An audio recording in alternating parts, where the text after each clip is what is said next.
Suzuki presence কাপালাপের এই last কয়েকটা episode করতে যে আমার ফিলিংস হচ্ছে যে আমি মনে হয় রিটায়ার করে ফেলতেছি আসলে। খেলার ওয়ার্ল্ড কাপের সময় যখন আমরা এই ওয়ার্ল্ড কাপে মেসিকে দেখতেছি, রোনালদোকে দেখছি, নেইমারকে দেখছি, তাদের মধ্যে যে একটা ফিলিংস ছিল যে হয়তো আর কয়েকটা খেলা বাকি আছে, আমারও কিছুটা ওইরকমই অনুভূতি হচ্ছে যে সুজুকি প্রেজেন্স কাপালাপের তার মাত্র কয়েকটা এপিসোড আছে। সো এই কয়েকটা এপিসোডে আমরা আসলে সবচেয়ে ইম্পর্টেন্ট ম্যাচটা নিয়েই আসলে কথা বলবো, which is the final of the world cup, যেখানে আমরা জানি স্পেন এবং আর্জেন্টিনা একজন আরেকজনের সাথে খেলতে যাচ্ছে। ইটস এ মনিউমেন্টাল ব্যাটেল এবং এটা নিয়ে কথা বলবো, এবং তাছাড়া ওয়ার্ল্ড কাপে সোফার যা যা হয়ে গেছে সেটা নিয়েও কথা বলবো, এবং সব কিছু নিয়ে কথা বলার জন্য আজকে আমাদের সাথে খুবই স্পেশাল একজন গেস্ট আছে। সে একই সাথে ক্রীড়া অনুরাগী এবং খেলাধুলার সাথে জড়িত, but from a different perspective. মাঠের বাইরে অনেক ফোর্স কাজ করে, যেটা আসলে স্পোর্টস এন্টারটেইনমেন্টকে দর্শকের কাছে ইনফ্রাস্ট্রাকচার লেভেলে সব জায়গা থেকে মানে উন্নতি করার একটা বিশাল পদক্ষেপ রাখে। এবং আজকে আমরা এমন একটা মানুষের সাথেই কথা বলবো যে স্পোর্টসের সাথে অনেক আগে থেকেই ইনভলভ, কিন্তু একটু বিহাইন্ড দ্য সিন। সো আজকে আমাদের সাথে আছে সাকিব আহমেদ ভাই। আমি একটু ছোট্ট করে পরিচয়টা দিয়ে নেই। He is the current head of brand and market communications at Robi Axiata. So ভাই, thank you so much for making time. আপনাদের মতো ব্যস্ত মানুষরা একটা শুক্রবারই পান, ওই শুক্রবারও আমাকে দিয়ে দিয়েছেন। So thank you so much for being here.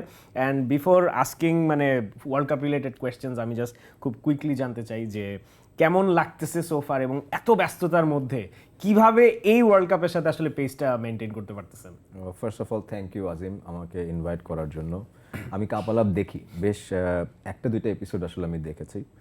It's very interesting, এবং তোমার যেই hosting that is really good. Thank you so much. আচ্ছা, সো আমার কাছে যেটা মনে হচ্ছে যে ওয়ার্ল্ড কাপ এইবার ইটস এ কমপ্লিটলি ডিফারেন্ট আমার কাছে একটা এক্সপিরিয়েন্স হয়েছে, বিকজ টিমগুলা 48 টিমস টোটাল, আগেই এটা ছিল না। সো নতুন নতুন অনেকগুলা টিম এসেছিল। সো প্রত্যেকটা টিমই কিন্তু দারুণভাবে পারফরমেন্স করেছে। কোনো খেলাকেই আসলে আমরা ধরতে পারি না যে আসলে এই টিমটা উইক, ওই টিমটা বাজে খেলা হচ্ছে, এরকম কিছু না। ইয়েস, এই জায়গাটা থেকে একটা সুপার এক্সপিরিয়েন্স আমার কাছে।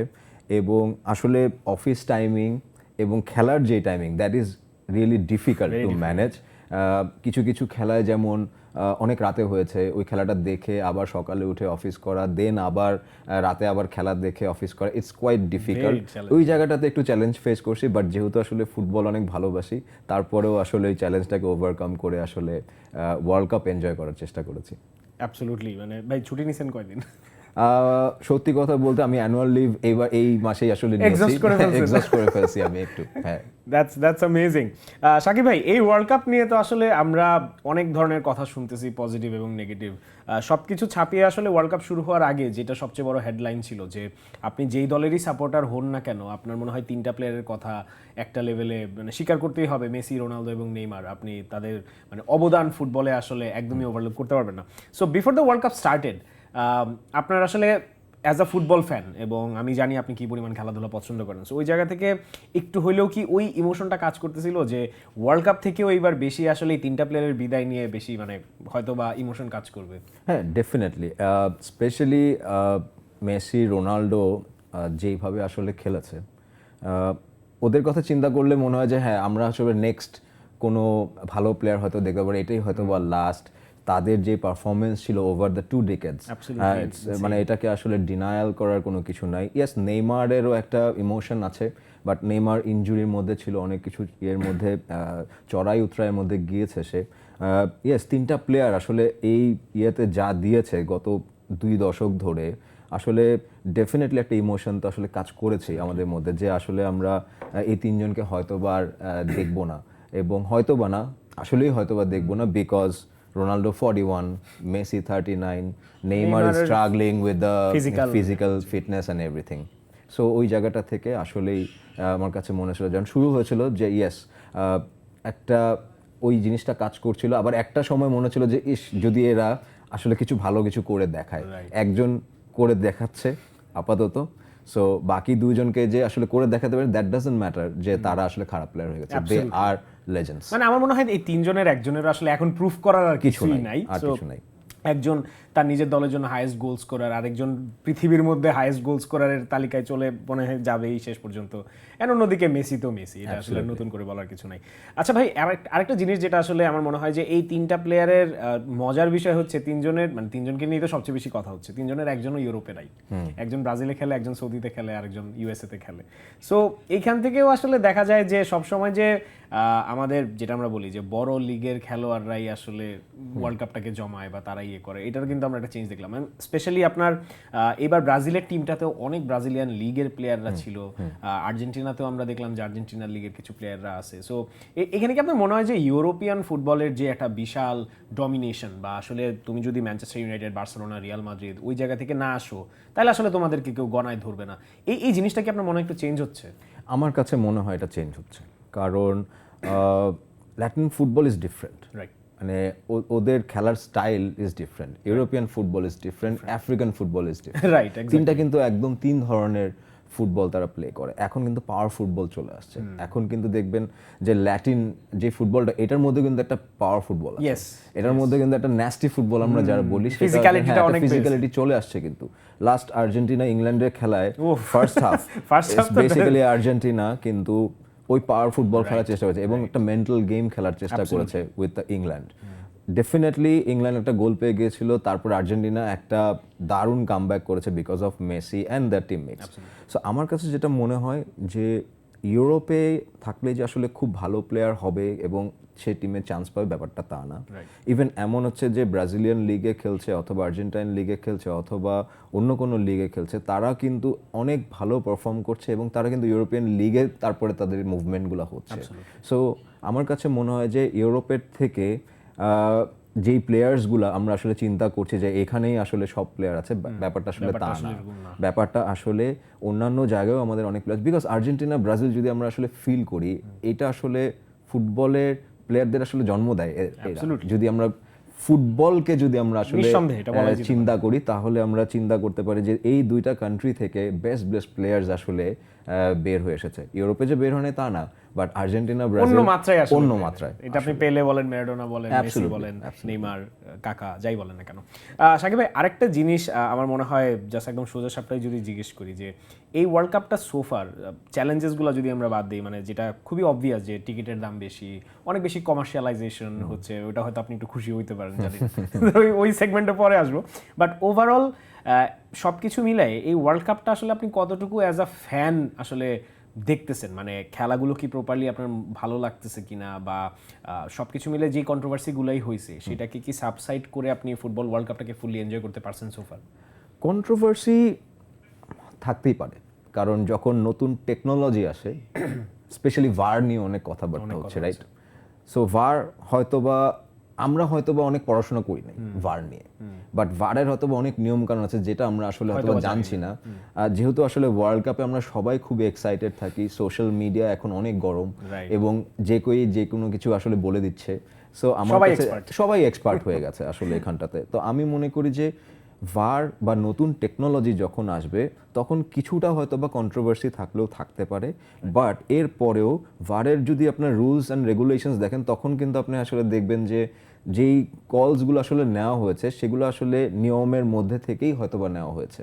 এমন কোনো কিছু আমার চোখে অ্যাটলিস্ট পড়েনি যে এইটা আসলে মারাত্মক লেভেলের কন্ট্রোভার্সি হবে। হ্যাঁ, কন্ট্রোভার্সি ক্রিয়েট করছে হয়তোবা একটা গ্রুপ, আমি জানি না তারা কারা, ঠিক আছে, হয়তোবা মেসিকে যারা পছন্দ করে না তারা হয়তোবা সেই কন্ট্রোভার্সিটা ক্রিয়েট করছে। এটা তো আগে 2018-14 এই সময় ছিল না, কিন্তু যখনই 22 সালে জেতা শুরু হলো, তারপরে যখন এখন এই সিচুয়েশনে যাচ্ছে, তখন জিনিসগুলো আরো বেশি বেড়েছে। এটা শুধুমাত্র বাংলাদেশের কথা বলছি না, ওয়ার্ল্ড ওয়াইড আছে। কিন্তু আপনার রোনাল্ডোরও কিন্তু ওয়ার্ল্ড ওয়াইড ইন্টারন্যাশনাল জার্নালিস্ট তাকে সাপোর্ট করছে, ওখান থেকেও কিন্তু অনেক কন্ট্রোভার্সিগুলো আসলে ডেভেলপ হচ্ছে, সেটা আস্তে আস্তে বিভিন্ন কান্ট্রির দিকে যাচ্ছে। বাট ওভারঅল যদি আমি চিন্তা করি যে এই কন্ট্রোভার্সি ছাড়া আমি যদি ওয়ার্ল্ড কাপ মজা পাচ্ছি কিনা, ডেফিনেটলি খেলায় আমি মজা পাচ্ছি, বাট হাইড্রেশন ব্রেকে আমার প্রবলেম আছে। একদমই আসলে এটা হাইড্রেশন ব্রেকে আমার প্রবলেম আছে। সেটা হচ্ছে গিয়ে ফুটবল একটা ফাস্ট পেসড একটা মোমেন্টামের খেলা। এই মোমেন্টামটা আপনি মাঝখানে বন্ধ করেছেন দুইবার। একটা ভালো টিম হয়তো বা খেলছে 20 মিনিট 22 মিনিট ধরে, হঠাৎ আপনি মোমেন্টাম ব্রেক করে দিলেন, দেখা গেল অপোনেন্ট ওখান থেকে মোমেন্টামটা ক্যারি করে নিয়ে চলে গেছে। সো এইটা কিন্তু আসলে পজিটিভ নেগেটিভ দুইটা পার্টি আছে, হয়তোবা যে টিমটা ভালো খেলছিল সে হয়তোবা নেগেটিভলি দেখছে, আবার যে টিম কামব্যাক করেছে সে হয়তো পজিটিভ, আবার নেক্সট ম্যাচে ও হয়তোবা একই জিনিসে সাফার করছে।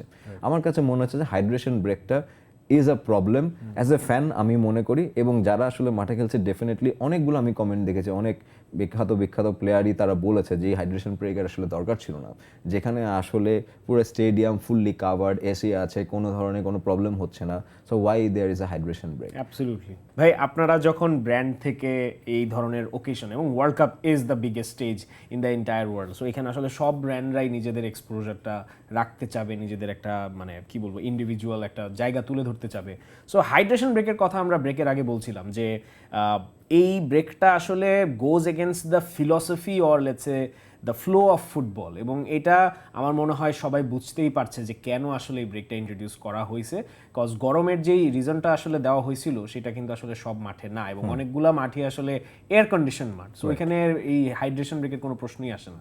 এবং যে ফুটবলারদের কথা আমরা বলছি ওরা স্কুল কলেজের পোলাপাইন না, ওরা লিটারালি ফুটবল খেলেই 15 বছর 20 বছর 10 বছর পার করছে, সো ওরাও আসলে 45 মিনিট টানা খেলতেই পারে, এটা নিঃসন্দেহে বলাই যেতে পারে। সো এইখানে কি ভাইয়া মানে আপনি অ্যাজ আ ব্র্যান্ড কাস্টোডিয়ান বা অ্যাজ আ ব্র্যান্ড পার্সন আপনার কি মনে হয় যে এইটা is a ব্লেটেন্ট commercialisation of a very মানে কি বলবো আমরা যে খেলাটাকে খুব বেশি পছন্দ করি, নাকি এটা আসলে একটা স্মার্ট মুভ এবং এটার পজিটিভ কোনো দিকও আছে? আমি পজিটিভ দেখি না, এটা আসলে ব্র্যান্ড মুভ, এটা আসলে বিজনেস মুভ, এটা সত্যি কথা বলতেই হবে। কারণ ওয়ার্ল্ড কাপে আপনি টিকিট প্রাইস যদি আপনি দেখেন ইউএসএ, ইটস আনবিলিভেবল। আমি কাতার ওয়ার্ল্ড কাপে গিয়েছিলাম, আমি এত টাকা দিয়ে আমি আসলে খেলা দেখিনি, বাট এখানে প্রত্যেকটা ম্যাচের টিকিট যদি আপনার গুনতে হয় 80-90 হাজার টাকা মিনিমাম প্রাইস, তাও আপনাকে দেখতে হবে অনেক উঁচা থেকে, যেখান থেকে আসলে খেলা দেখা যাবে কি যাবে না সেটা আমি জানি না, তাও যদি আপনি first hand seller. Exactly. So আমার কাছে মনে হচ্ছে this is absolutely commercial move. FIFA wanted to do some business over there, এবং USA wanted to do some business over there, এবং তারা কিন্তু সাকসেসফুল, তারা অ্যাবসলিউটলি সাকসেসফুল। এবং ব্র্যান্ডের জায়গা থেকে আমি বলবো যে this is a very good strategic movement.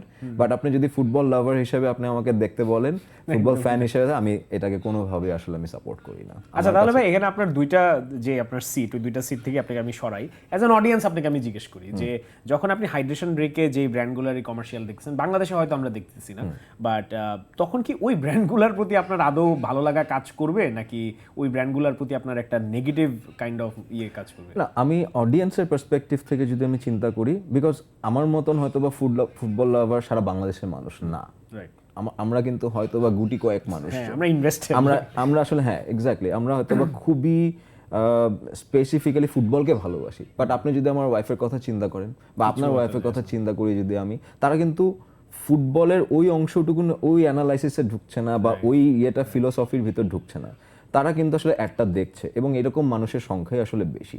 80-90% বাংলাদেশের পপুলেশন আসলে এইটাই। আমার কাছে যেটা মনে হয় যে এখানে আসলে ব্র্যান্ডকে ডিজোন করার আসলে কিছু নাই।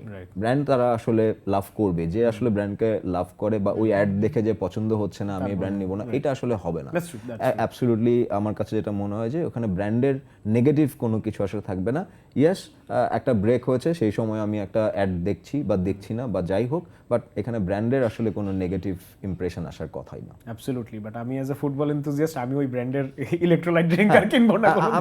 আমিও অ্যাজ এ ফুটবল এনথুজিয়াস্ট আমার কাছে অতটা ভালো লাগে না, বাট তারপরেও আমাকে আসলে ওয়েট করতে হচ্ছে বা দেখতে হচ্ছে, দেখলাম, বাট নেগেটিভ হয়তো বা ফিলটা আসবে না। অ্যাবসলিউটলি, অনেক কর্পোরেট আলাপ করে ফেললাম ভাই, আমরা একটু এখন আবার খেলায় চলে আসি। আপনি আর্জেন্টিনার জার্সি পরে আছেন, আর্জেন্টিনার খুবই প্রাউড ফ্যান, এবং আর্জেন্টিনার ফ্যানরা লাস্ট 4-5 বছর ধরে প্রাউডই আছে। সো ওই জায়গা থেকে it's a ferry tell story ভাই। আপনি যদি আজকে দেখেন যে আমি গত এক সপ্তাহ ধরে হচ্ছে মেসির গ্লোরিফিকেশনের অনেকগুলো পোস্ট দেখতেছি, অনেক কমেন্টস অবভিয়াসলি সোশ্যাল মিডিয়াতে আছে, বাট আমি ধরেন 2006 থেকে মোটামুটি কম বেশি রেগুলার ফুটবল দেখি, এবং 2010 থেকে 2018-19 পর্যন্ত আর্জেন্টিনার যে একটা পিরিয়ড গেছে, এবং মাঝখানে যদি 14 ওয়ার্ল্ড কাপটা যদি আমি জাস্ট বাদ দিই, ওইখানে কিন্তু মেসি ওয়াজ অলমোস্ট ভিলেনাইজড, এবং মেসি বার্সেলোনাতে দিয়ে যাচ্ছে, মেসি আর্জেন্টিনায় পারে না, মেসি সিলেক্টিভ পারফরমেন্স করে, মেসি দেশদ্রোহী, অনেক ধরনের কথাবার্তা কিন্তু মেসির ব্যাপারে শোনা গেছে। এবং ওইখান থেকে বিগত যেটা আমি বললাম 22-এর পর থেকে মেসির যে একটা মানে কি বলবো, আর্জেন্টিনাতে আমার মনে হয় এখন মেসি বিয়ন্ড এভরিথিং। মানে এইখানে আসলে as an Argentine fan I would really like to know যে এই প্রথমত আপনার এই দলটার প্রতি ভালোবাসাটা কিভাবে তৈরি হয়েছে, আর দ্বিতীয়ত হচ্ছে এই যে আর্জেন্টিনার এই জার্নিটা, একটা ওয়ার্ল্ড কাপ জিতে আর একটা ওয়ার্ল্ড কাপের ফাইনালে এবং দ্বার প্রান্তে back to back world cup জেতা, মানে ওভারঅল কেমন লাগতেছে আপনার কাছে জিনিসটা? অ্যাজ এ ফ্যান তো সুপার, এটা নিয়ে কোনো ডাউট নাই। কারণ আমার শুরুটা আসলে হচ্ছে আমি 1990 বেসিক্যালি আমি আর্জেন্টিনার ফ্যান হয়েছিলাম ম্যারাডোনার খেলা দেখে। হি ওয়াজ ব্রিলিয়েন্ট। মানে যারা আসলে ম্যারাডোনার খেলা দেখে নাই তারা আসলে বলতে পারবে না, হয়তো আপনারা এখন ক্লিপিংস দেখেন, that is actually Maradona. So আমার ওই সময় আমি হয়তো 8-9 বছর ছিলাম আমি, বাট আমি খেলাটা বুঝতে শিখেছি এবং ম্যারাডোনাকে দেখে আমি আসলে আর্জেন্টিনাকে সাপোর্ট করা শুরু করি। এবং এরপরে ব্রাজিল 2বার ওয়ার্ল্ড কাপ জিতে গেছে, বাট আমি কখনোই মুভ করতে পারি নাই আসলে।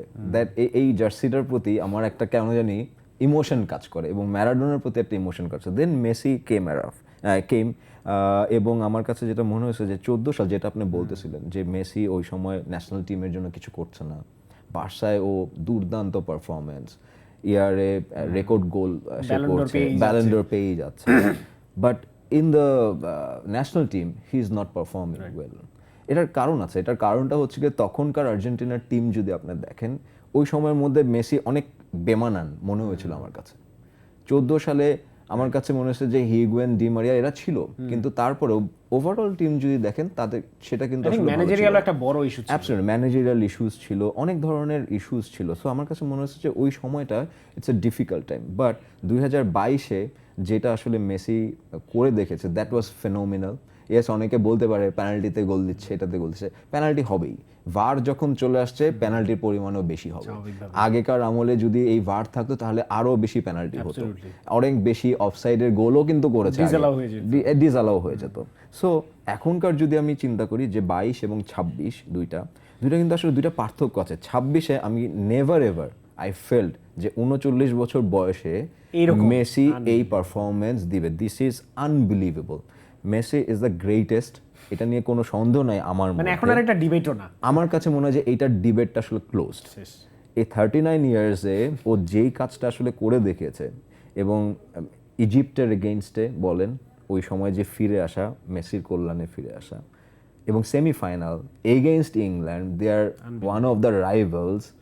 আপনি লাস্ট 7 মিনিটে আপনি যেই খেলা দেখিয়েছেন সেইটাতেই আপনি আসলে বিলিভ করা উচিত যে আসলে 39 ইয়ার্স ওল্ড স্পেন্স, ওরেলি এবং এদের মতন ইয়াঙ্গার জেনারেশনের ডিফেন্ডার, মডার্ন ডিফেন্ডারদেরকে মানে কোনো উত্তরই ছিল না, কোনো কোয়েশ্চেন মানে অ্যান্সার নাই ওদের কাছে যে মেসি কিভাবে ওই জায়গা থেকে তাও আপনি দেখেন রাইট ফুট এট ক্রস, যেই ক্রসটা থেকে একটা পয়েন্ট ব্ল্যাঙ্ক সিচুয়েশনে ফাঁকা জায়গায় লটারো মার্টিনেজ। এবং মজার বিষয় হচ্ছে যে আপনার আই থিঙ্ক স্পেন্স ছিল সামনে অথবা যেই ছিল সে যতটুকু আমি সমীকরণে দেখলাম 6 ইঞ্চির মতো লম্বা, 3 অথবা 6 ইঞ্চির মতো লম্বা লাউতারো মার্টিনেজ থেকে। সো ওই বলটা আসলে আপনি ফিজিক্সের সূত্র অনুযায়ী মানে লাউতারো পর্যন্ত যাওয়ার কথা না, but that's the accuracy of Lionel Messi. যেটা আপনি বললেন ভাই যে রাইট ফুটে, মানে চিন্তা করা যায় না। আমরা তো ওকে চিনি আসলে লেফট ফুটে, সো লেফট ফুটের গড হইতে পারে ফুটবলের, বাট ওর যে রাইট ফুটও আছে এইটা আসলে ওই দিনও দেখালো সে যে আমি রাইট ফুট দিয়ে আসলে করতে পারি। এবং মোস্ট ইম্পর্টেন্টলি যে ওর যেই ফেক, আপনি যদি ডিফেন্ডারদের মুভমেন্ট দেখেন ও কিন্তু লেফট ফুট থেকে টেনে নিয়ে রাইট ফুটে গিয়ে তারপরে সে ক্রস করেছে।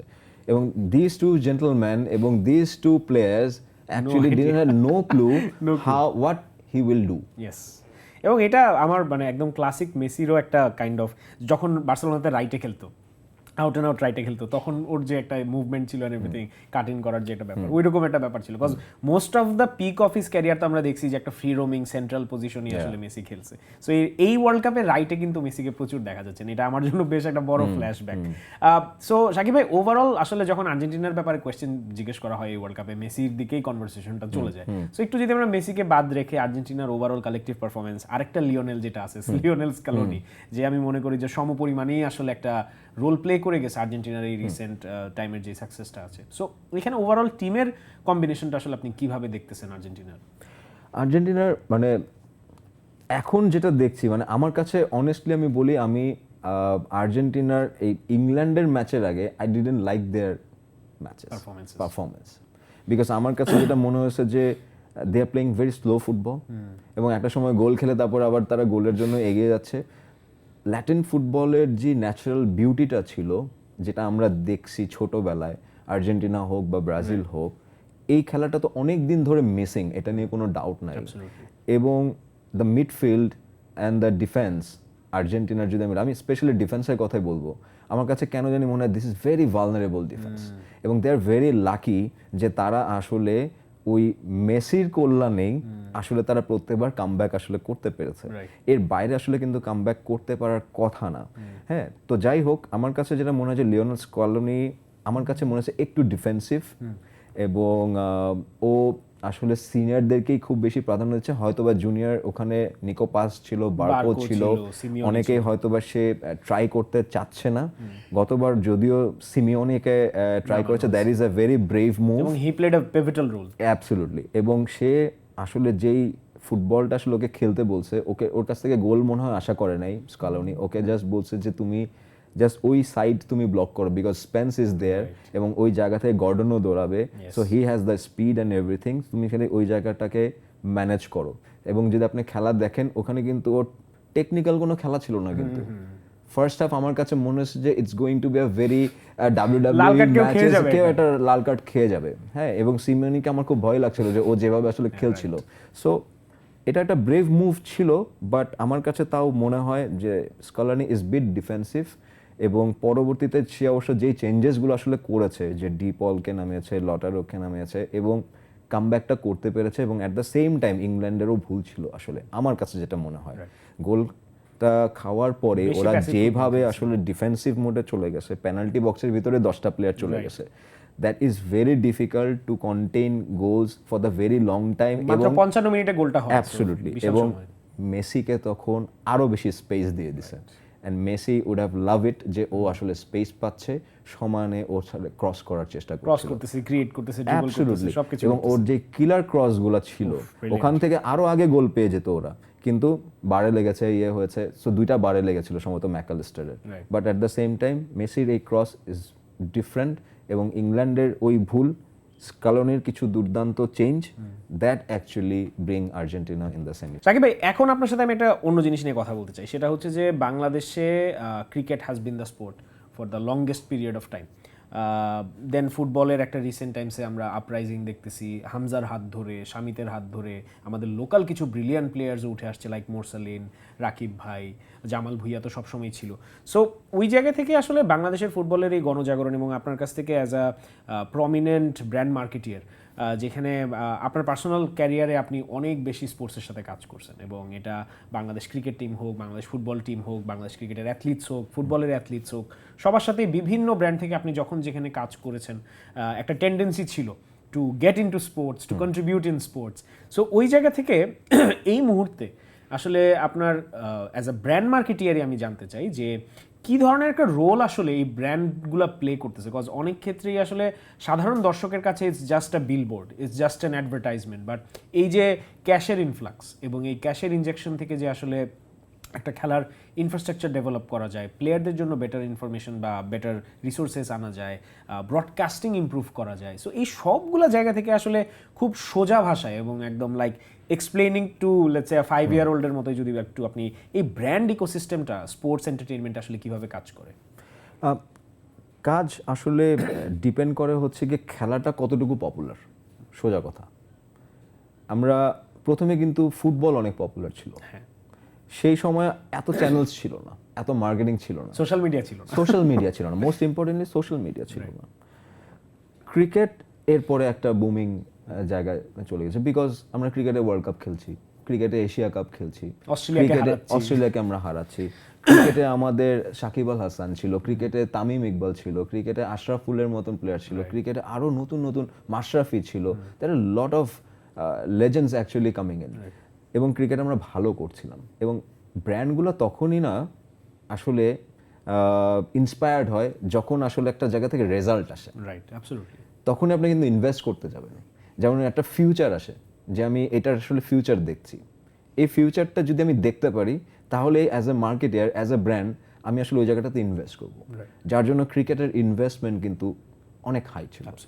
নাও রিসেন্ট টাইমে আমরা যেটা এখন দেখছি যে ফুটবল একটা সময় যেভাবে ডাই করেছিল, হামজা আসার পরে, শামিত আসার পরে, সো আপনি যেটা বললেন যে বাংলাদেশে আরও নতুন নতুন কিছু প্লেয়ার্স আসছে, সো এই প্লেয়ার্সগুলো আসার ফলে এবং এশিয়া কাপে স্পেশালি কোয়ালিফাইংয়ে যে পারফরমেন্স বাংলাদেশ আসলে দিয়েছে, যদিও আমরা জিততে পারি নাই বা যেতে পারি না, কোয়ালিফাই করা উচিত ছিল, কোয়ালিফাই করা উচিত ছিল আমাদের, এবার কোয়ালিফাই করা আসলেই উচিত ছিল বিকজ আমাদের গ্রুপটা একটু ইজিয়ার ছিল।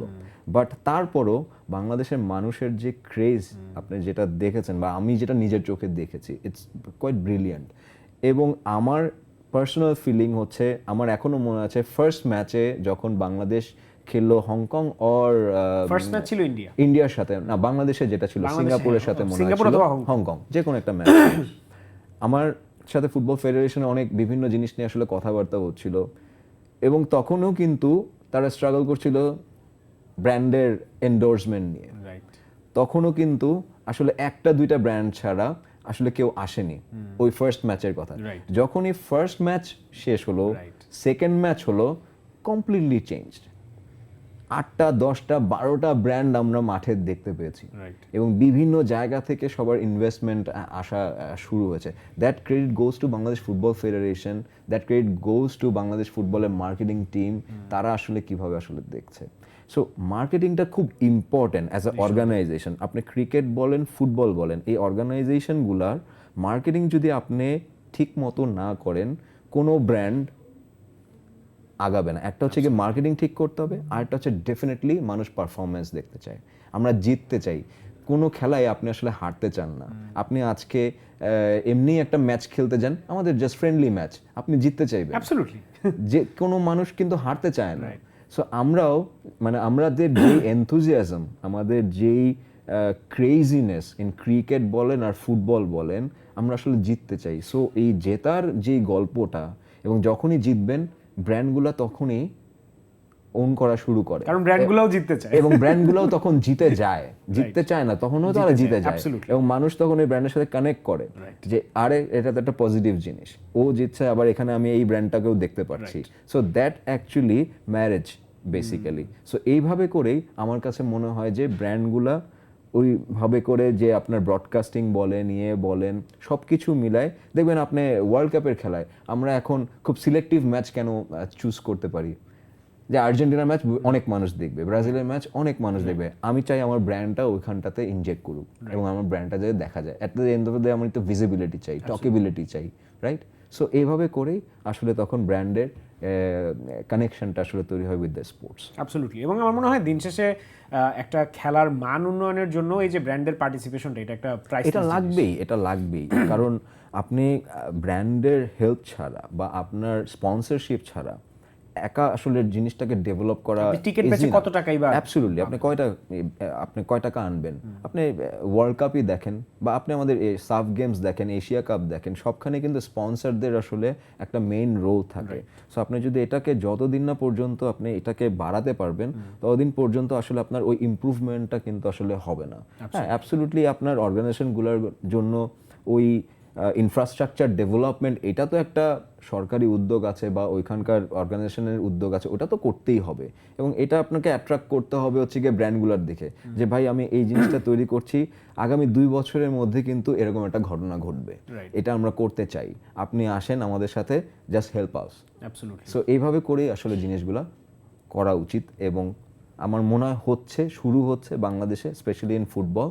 ক্রিকেটেও আমার কাছে মনে হয় যে অনেক ইমপ্রুভমেন্ট জায়গা আছে এই জায়গাগুলোতে, এবং এটা যদি আস্তে আস্তে করা হয়, আমার কাছে মনে হয় ফুটবল ক্রিকেট একসাথে মুভ করবে এবং অনেক ইয়াং জেনারেশন আসলে এই খেলাটার দিকে ঝুঁকবে।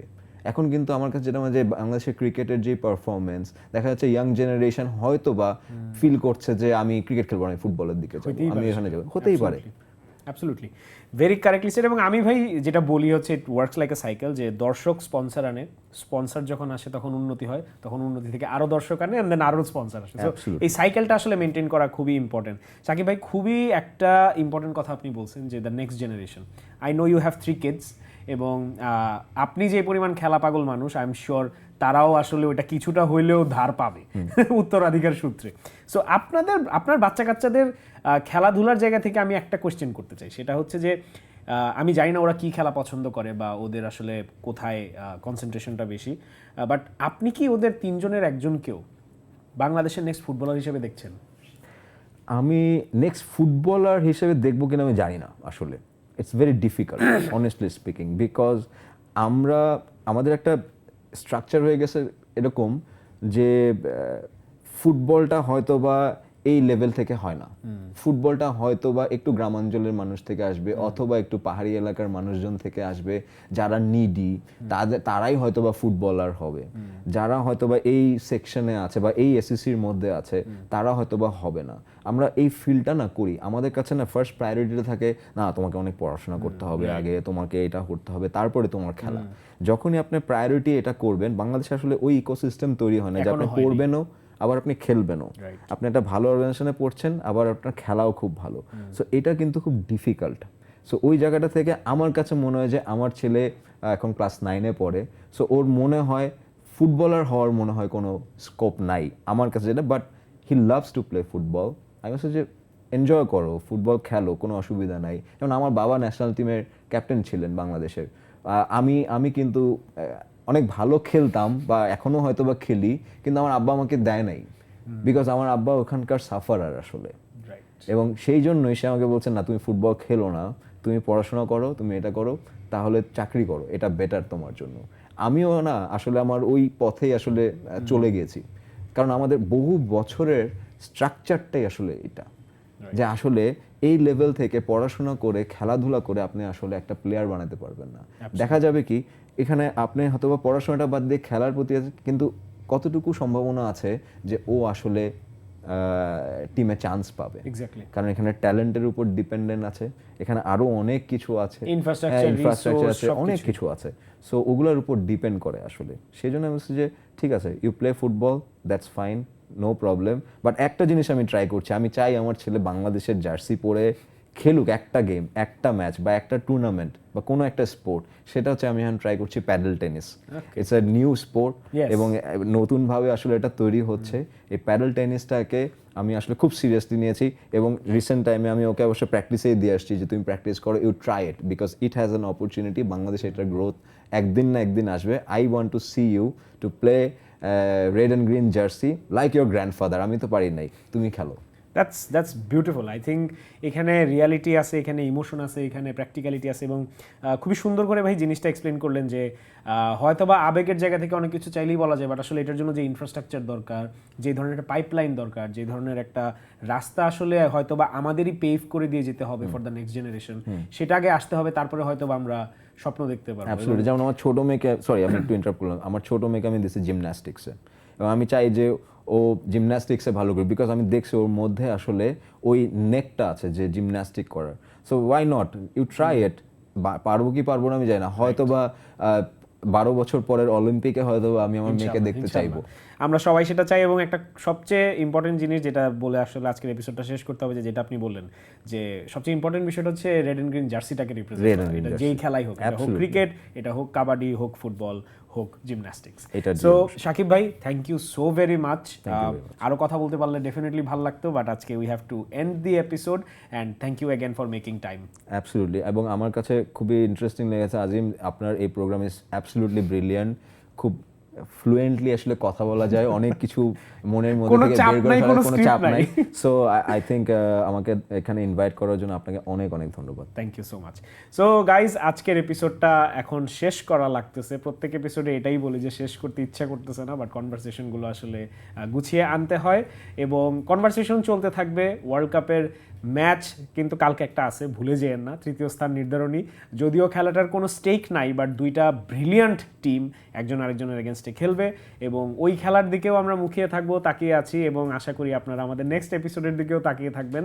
দেখতে পারবেন টি স্পোর্টসের পর্দায় এবং টি স্পোর্টসের ইউটিউব চ্যানেলে। আজকের মতো বিদায় নিচ্ছি সুজুকি প্রেজেন্স কাপালাপ থেকে। দেখা হবে নেক্সট এপিসোডে। For more updates, subscribe to our YouTube channel and click on the bell icon. Follow us on Facebook and Instagram. Download T-Sports app to enjoy exciting games and highlights. Visit tsports.com.